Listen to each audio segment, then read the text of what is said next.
యేసుక్రీస్తు బోధనలు సన్మార్గంలో నడిపిస్తాయని మాజీ మంత్రి ఎమ్మెల్యే తలసాని శ్రీనివాస్ యాదవ్ అన్నారు.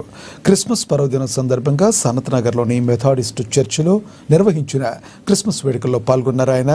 ఈ సందర్భంగా వేడుకల్లో పాల్గొన్న వారికి క్రిస్మస్ శుభాకాంక్షలు తెలిపారు. ప్రపంచం మొత్తం క్రిస్మస్ వేడుకలను ఎంతో ఘనంగా జరుపుకుంటారని తెలిపారు. ప్రతి సంవత్సరం డిసెంబర్ నెల మొత్తం క్రిస్మస్ వేడుకలతో చర్చిలు ఎంతో కోలాహలంగా ఉంటాయన్నారు తలసాని.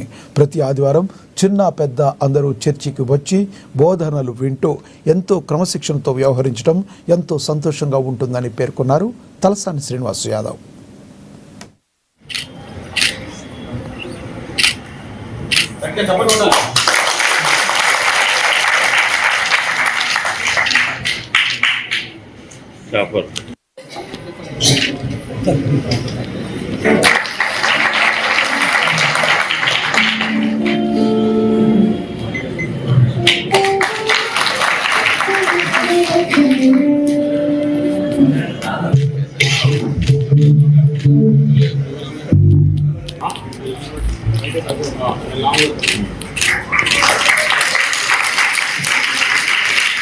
ఈ రోజు మన భారతదేశంలో అత్యంత ఎడ్యుకేషన్ లో ముందుందంటే అది క్రైస్తవులు అయినటువంటి విషయాన్ని కూడా నేను ఈ సందర్భంలో తెలియజేస్తున్నాను.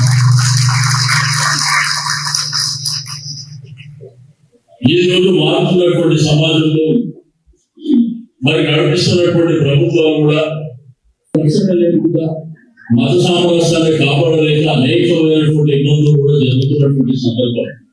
దాన్ని కేసీఆర్ గారి ప్రభుత్వం ఉన్నప్పుడు చాలా సీరియస్ గా తీసుకున్నటువంటి అంశాలను కూడా మరి నేను పరిగణలోకి తీసుకోవడమే కాకుండా మీకందరికీ తెలుసు, మన కోయిగూడ ప్రాంతంలో ప్రతి సంవత్సరం ఆల్మోస్ట్ డే ఘనంగా నిర్వహించుకుంటారు.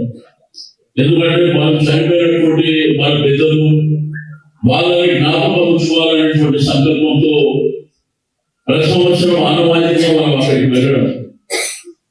మరి గడిచిన 10 సంవత్సరాల నుంచి అక్కడ అన్ని కార్యక్రమాలను ఏర్పాటు చేస్తున్నటువంటి సందర్భం నేను ఈ సందర్భంగా మీ అందరి ముందు చెప్పాను.